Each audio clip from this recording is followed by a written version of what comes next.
Coming to you live in a living color from my compound here in Indianapolis. I'm American by birth, but Hoosier by the grace of God herself. It's the redneck y'all just love to hate.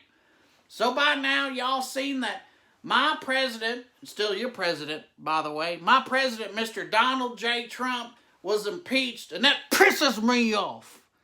I mean, what on flat earth is going on? This is supposed to be a storybook presidential reign for my president, but instead these Democrats is out here turning into nothing but James and the Giant and Peach. This ain't nothing but presidential harassment. This is all that is. This is House of Cards, but with more tweeting. This is cancel culture at the executive level. And I'm not the only one who thinks that. There was a Republican congressman earlier this week that said Mr. Trump has had it worse than my Savior, Mr. Jesus H. Christ. And I couldn't agree more.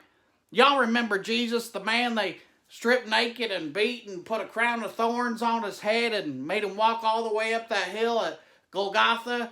And they pierced his hands and feet with nails and nailed him to a piece of wood where he hung in the air for some 6 hours, just dying a slow, painful death while sitting in the hot sun. Y'all remember that Jesus? Well, they're pretty much doing the same thing to my president, Mr. Donald J. Trump. In typical presidential fashion, Mr. Trump ain't taking none of the blame for none of this, because this lies on the do-nothing Democrats and old Nancy Pelosi, who looks like Lucille Bluth from Arrested Development, by the way, but I digest. You go ahead and send your little articles of impeachment to the Senate, and you just wait till that venom sac under Mitch McConnell's neck flares up and he rains down the full wrath of the Republican Party on your ass. We'll see who's laughing in, Lucille Bluth. Because when are you people going to learn that us Trump supporters, us maggots, we don't care what this man does? It's like that country song, because we're going to stand by our man and show the world that we love him. Because the bottom line is I'm voting for an impeached president. That's all there is to it. When are you going to learn that we chose party over a country a long time ago? When are you going to learn that we chose party over the Constitution a long time ago? When are you going to learn that we chose party over morals a hell of a long time ago? We don't care what he does. Impeach all you want. Because we don't care that he said grab him by the pussy. Excuse my locker room talk, but that's just what he said. We don't care that he made fun of a disabled reporter. We don't care that he had sex with a porn star while his wife was at home sitting pregnant. We don't care that he took millions of dollars from people via one of his universities.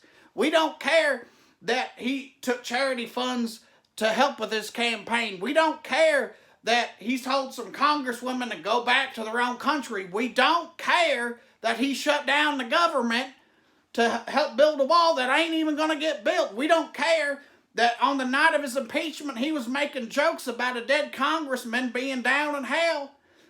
Y'all remember hell with the fire and brimstone, and it burns, but the pain don't really come from the fire, just so much the absence of God. We don't care that he said that. We don't care that a prominent Christian magazine said that Trump's got to go. We don't care at all that. And he put kids in cages, and we don't give a shit. That as long as Mr. Trump is the guy, then he's our guy. That's all there is to it. You might as well call me KFC, because I'm doubling down in this next election. So today I'm raising the emotional support beer to you, Mr. Trump, for putting up with all this presidential harassment. And as always, fuck the NFL and go Coats.